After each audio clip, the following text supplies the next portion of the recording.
दोस्तों, आज हम फिलीपींस की लुभावनी सुंदरता और उन कठोर वास्तविकताओं के बीच के अंतर पर गहराई से चर्चा करेंगे, जिनका सामना कई महिलाएं रोजाना करती है। यह सिर्फ संघर्ष की कहानी नहीं है, यह भारी प्रतिकूल परिस्थितियों के बीच लचीलेपन, आशा और सम्मान के तलाश का एक प्रमाण है।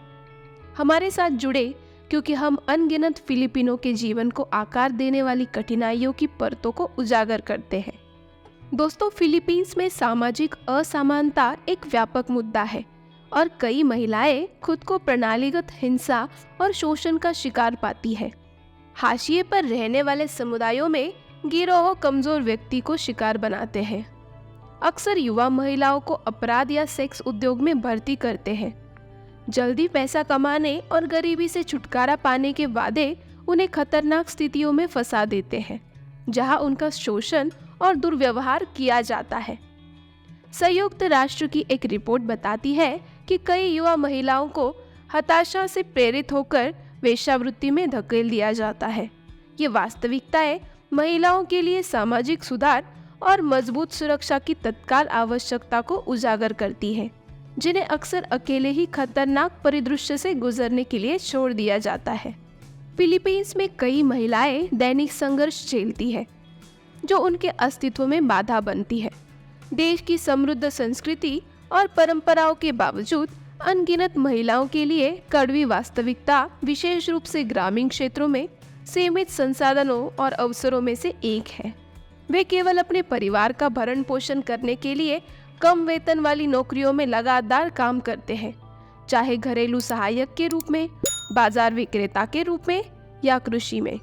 फिलीपीन सांख्यिकी प्राधिकरण के अनुसार लगभग 25% आबादी गरीबी रेखा से नीचे रहती है, जिसमें महिलाएं असमान रूप से प्रभावित होती है। यह आर्थिक कठिनाई कई लोगों को अपने परिवार की बुनियादी जरूरतों को पूरा करने के लिए अपने स्वास्थ्य और कल्याण का त्याग करने के लिए मजबूर करती है। गरीबी के परिणामी चक्र को तोड़ना कठिन होता जा रहा है, क्योंकि महिलाओं को अक्सर शिक्षा, स्वास्थ्य देखभाल और आर्थिक अवसरों तक पहुंच की कमी होती है। फिलीपींस में महिलाओं को सशक्त बनाने और सतत विकास को बढ़ावा देने के लिए इन चुनौतियों का समाधान करना आवश्यक है। उनका लचीलापन सराहनीय है, लेकिन उज्जवल भविष्य के लिए प्रणालीगत परिवर्तन महत्वपूर्ण है। फिलीपींस अपने बेजोड़ प्राकृतिक सुंदरता के लिए जाना जाता है, जो आश्चर्यजनक समुद्र तटों, क्रिस्टल साफ पानी और हरे भरे पहाड़ों से सजाए गए 7000 से अधिक द्वीपों का एक द्वीप समूह है। तुब्बा ताहा की जीवंत मूंगा चट्टानों से लेकर चॉकलेट हिल्स के मनमोहक दृश्यों तक, यह स्वर्ग दुनिया भर के यात्रियों को मंत्रमुग्ध कर देता है। हालांकि इन तस्वीरों के पीछे कई महिलाओं के लिए एक परेशान करने वाली सच्चाई छिपी हुई है। जबकि दुनिया इन परिदृश्यों की प्रशंसा करती है, हजारों फिलिपिना उन प्रणालीगत मुद्दों से जूझ रहे हैं जो उनके रोजमर्रा के जीवन को परिभाषित करते हैं। फिलीपींस की सुंदरता अक्सर इसकी छाया में रहने वाले लोगों की कठिनाइयों को छिपा देती है। फिलीपींस भूकंपीय रूप से सक्रिय क्षेत्र में स्थित है, जिससे यह आंधी, भूकंप और ज्वालामुखी विस्फोट जैसे विनाशकारी प्राकृतिक आपदाओं से ग्रस्त है। ये आपदाएं न केवल घरों और आजीविका को नष्ट करती है, बल्कि महिलाओं और बच्चों पर भी प्रतिकूल प्रभाव डालती है। जब आपदाएं आती है तो महिलाएं अक्सर खुद को पुनर्प्राप्ति प्रयासों में सबसे आगे पाती है, आघात और नुकसान से जूझते हुए अपने परिवार के जीवन के पुनर्निर्माण का बोझ उठाती है। दोस्तों, ऑक्सफैम के एक अध्ययन में इस बात पर प्रकाश डाला गया है कि ऐसी घटनाओं के बाद प्राथमिक देखभालकर्ता और सामुदायिक नेता होने के बावजूद महिलाओं को अक्सर आपदा प्रक्रिया योजना से बाहर रखा जाता है। यह बहिष्करण पुनर्प्राप्ति के दौरान उनके सामने आने वाली कठिनाइयों को और बढ़ा देता है। यह देश संस्कृतियों, भाषाओं और परंपराओं का मिश्रण है। 175 से अधिक भाषाएं बोली जाने वाली और स्वदेशी और औपनिवेशिक विरासत से प्रभावित एक समृद्ध इतिहास के साथ इसकी सांस्कृतिक विविधता राष्ट्रीय गौरव का प्रतीक है। फिर भी यह विविधता अक्सर उन महिलाओं के संघर्षों को छुपा देती है जो जटिल सामाजिक गतिशीलता का सामना करती है। उदाहरण के लिए स्वदेशी समुदायों की कई महिलाएं अपने परिवार की रीढ़ है, फिर भी उन्हें अक्सर शिक्षा और स्वास्थ्य देखभाल तक पहुंच का अभाव होता है। निर्णय लेने की प्रक्रियाओं में अक्सर उनकी आवाज दबा दी जाती है, जिससे असमानता का चक्र मजबूत होता है।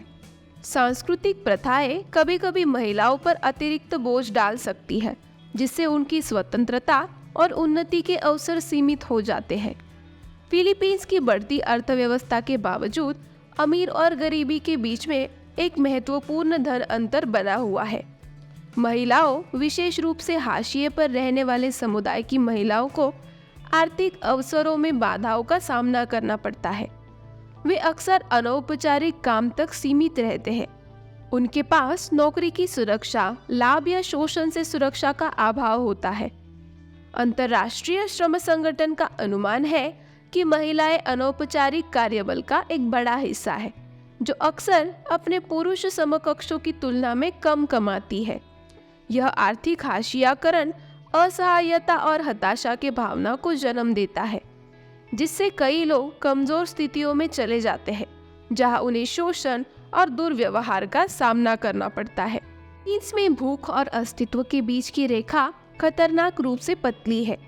कई परिवार खाद्य असुरक्षा का अनुभव करते हुए और महिलाओं के लिए इसका मतलब अक्सर अपने बच्चों का भरण पोषण कैसे करें, इस बारे में कठिन विकल्प चुनना होता है। पैंग पैंग की घटना, जहां लोग रेस्तरां से बचा हुआ भोजन ढूंढते हैं, इस कठोर वास्तविकता को स्पष्ट रूप से चित्रित करता है।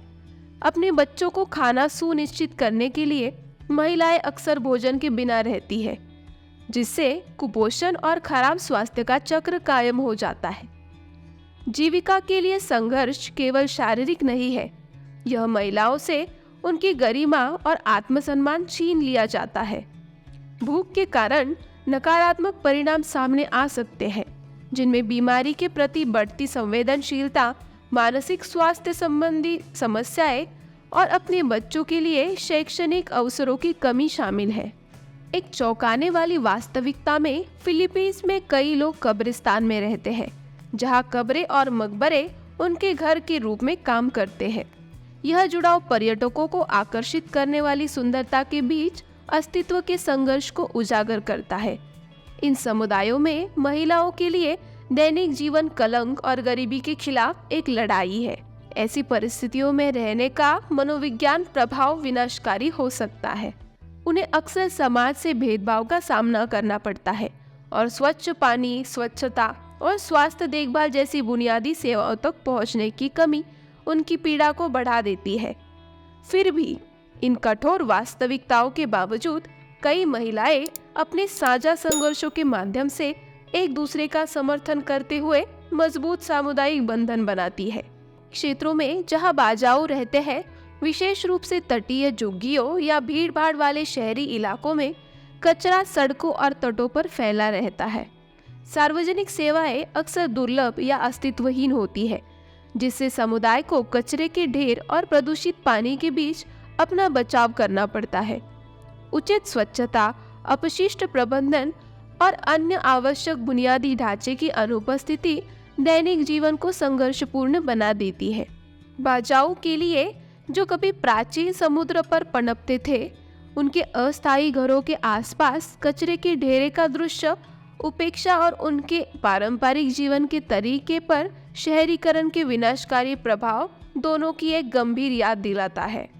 कुछ बाजाऊ समुदायों को उच्च अपराध दर का सामना करना पड़ता है, जो अक्सर गरीबी, हाशिए पर रहने और सीमित अवसरों का कारण होता है। उपेक्षित तटीय क्षेत्रों या भीड़-भाड़ वाली शहरी बस्तियों में जीवित रहने के लिए संघर्ष करते हुए कई लोगों को तस्करी, छोटी-मोटी चोरी या यहाँ तक कि समुद्री डकैती जैसे अवैध गतिविधियों में धकेल दिया जाता है। शिक्षा या स्थिर रोजगार तक कम पहुँच के साथ अपराध से त्वरित धन का आकर्षण एक दुर्भाग्यपूर्वक वास्तविकता बन जाता है। इसके अतिरिक्त सरकारी समर्थन और सामाजिक सेवाओं की कमी अलगाव की भावना को गहरा करती है, जिससे कुछ बाजाऊ अपराध और गरीबी के चक्र में फंस जाते हैं। उनका लचीलापन निर्विवाद है। कठोर परिस्थितियां अक्सर उन्हें हताशापूर्ण विकल्प चुनने पर मजबूर कर देती है। आइए बाजाऊ लोगों से मिले, जिन्हें अक्सर समुद्री जिप्सी कहा जाता है। पानी के ऊपर अस्थायी झोपड़ियों में रहते हुए वे लचीलेपन और अनुकूलशीलता का प्रतीक है। समुद्र में नौकानयन करने में उनका असाधारण कौशल प्रकृति के साथ एक अद्वितीय संबंध को उजागर करता है। हालांकि यह अस्तित्व भेदभाव और हाशिए पर जाने सहित चुनौतियों से भरा है। बाजाऊ महिलाएं अक्सर प्रणालीगत भेदभाव सहती है, शिक्षा और स्वास्थ्य देखभाल में बाधाओं का सामना करती है, जिससे उनकी कमजोरियां और बढ़ जाती है। इन चुनौतियों के बावजूद वे अपने अधिकारों के लिए लड़ना जारी रखते हैं और आधुनिकीकरण के दबाव के बीच अपनी सांस्कृतिक पहचान को बचाए रखते हैं। उनकी दुर्दशा सांस्कृतिक संरक्षण और स्वदेशी लोगों के अधिकारों के व्यापक मुद्दों को दर्शाती है। तेजी से हो रहे शहरीकरण और प्रदूषण ने फिलीपींस में महिलाओं के संघर्ष को और जटिल बना दिया है। कई समुदाय अपशिष्ट और पर्यावरणीय गिरावट से त्रस्त हैं, जो महिलाओं और बच्चों के स्वास्थ्य और कल्याण पर प्रतिकूल प्रभाव डालता है। महिलाएं अक्सर अपने समुदायों में स्वच्छ वातावरण और बेहतर जीवन स्थितियों की वकालत करने वाली पहली प्रतिक्रियाकर्ता बन जाती है। पर्याप्त अपशिष्ट प्रबंधन और प्रदूषण नियंत्रण की कमी से स्वास्थ्य संबंधी समस्याएं, विशेष रूप से श्वसन संबंधी समस्याएं और जल जनित रोग होते हैं।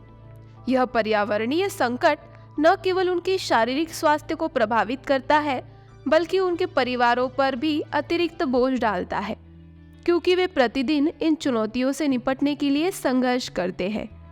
जैसा कि हम सभी जानते हैं कि शिक्षा गरीबी और असमानता के चक्रों को तोड़ने का एक शक्तिशाली उपकरण है। हालांकि फिलीपींस में कई लड़कियों को शिक्षा में बाधाओं का सामना करना पड़ता है, जिनमें वित्तीय बाधाएं, कम उम्र में शादी और सामाजिक अपेक्षाएं शामिल होती है। फिलीपीन महिला आयोग की रिपोर्ट है कि गरीब परिवारों की लड़कियों को अक्सर अपने घर का समर्थन करने के लिए स्कूल से निकाल दिया जाता है। शिक्षा के माध्यम से महिलाओं को सशक्त बनाने के लिए न केवल व्यक्तिगत रूप से लाभ होता है, बल्कि उनके परिवारों और समुदाय का उत्थान भी होता है। वृत्ति, व्यावसायिक प्रशिक्षण और परामर्श कार्यक्रम प्रदान करने की पहल महिलाओं को आगे बढ़ाने के लिए आवश्यक कौशल से लैस करने में महत्वपूर्ण है। महिलाओं की शिक्षा में निवेश करके हम एक ऐसी पीढ़ी को बढ़ावा दे सकते हैं जो यथास्थिति को चुनौती देती है और बदलाव की वकालत करती है। परिवर्तन संभव है और फिलीपींस में कई संगठन महिलाओं के अधिकारों और सामाजिक न्याय की वकालत करने के लिए समर्पित है। जमीनी स्तर के आंदोलन, गैर सरकारी संगठन और समुदाय के नेता महिलाओं के सामने आने वाली चुनौतियों के बारे में जागरूकता बढ़ाने और नीतिगत सुधारों पर जोर देने के लिए अथक प्रयास करते हैं। ये वकील सिर्फ अस्तित्व की लड़ाई नहीं लड़ रहे हैं, वे एक अधिक न्याय संगत और निष्पक्ष समाज की परिकल्पना का समर्थन कर रहे हैं। कानूनी सशक्तिकरण, आर्थिक स्वतंत्रता और स्वास्थ्य शिक्षा पर लक्षित कार्यक्रम महिलाओं को अपने और अपने समुदायों की वकालत करने के लिए आवश्यक उपकरण प्रदान करने के लिए आवश्यक है। उनका काम आशा को प्रेरित करता है और असमानता को कायम रखने वाले प्रणालीगत मुद्दों को संबोधित करने में सामूहिक कार्यवाही पे महत्वपूर्ण प्रकाश डालता है। इन चुनौतियों के बीच लचीलेपन की व्यक्तिगत कहानियां चमकती है। एक ग्रामीण गांव की एकल मां मारिया को ही लीजिए, जिसने महामारी के कारण अपनी नौकरी खो दी। बिना किसी सुरक्षा जाल के उसने अपने परिवार का समर्थन करने के लिए अपनी रचनात्मकता का उपयोग करते हुए हस्तनिर्मित शिल्प को ऑनलाइन बेचना शुरू कर दिया। अपने दृढ़ संकल्प के माध्यम से उन्होंने न केवल अपने बच्चों का भरण पोषण किया, बल्कि अपने समुदाय की अन्य महिलाओं को भी अपना छोटा व्यवसाय शुरू करने के लिए सशक्त बनाया। मारिया की कहानी उन कई कहानियों में से एक है जो विपरीत परिस्थितियों में लचीलेपन और सामुदायिक समर्थन की शक्ति को दर्शाते हैं। वर्षों में प्रौद्योगिकी और सोशल मीडिया वकालत और परिवर्तन के लिए शक्तिशाली उपकरण के रूप में उभरे हुए हैं। महिलाएं अपनी कहानियां साझा करने, अपने समुदायों को प्रभावित करने वाले मुद्दों के बारे में जागरूकता बढ़ाने और विभिन्न कारणों से समर्थन जुटाने के लिए ऑनलाइन प्लेटफॉर्म का उपयोग कर रही है। ऑनलाइन प्रशिक्षण कार्यक्रम और आभासी सहायता समूह जैसे पहल सामने आई है, जिससे महिलाओं को कौशल हासिल करने और समान चुनौतियों का सामना करने वाले अन्य लोगों से जुड़ने में मदद मिल रही है। यह डिजिटल सशक्तिकरण उनकी पहुंच और प्रभाव का विस्तार करने, उन्हें सामाजिक मानदंडों को चुनौतियां देने और अपने अधिकारों की अधिक प्रभावी ढंग से वकालत करने में सक्षम बनाने में महत्वपूर्ण है। फिलीपीनी महिलाओं की कहानी लचीलेपन, ताकत और अटूट दृढ़ संकल्प की कहानी है, जबकि वे कठिनाइयों और प्रणालीगत चुनौतियों का सामना करते हैं। आप इस कठोर वास्तविकता के बारे में क्या सोचते हैं?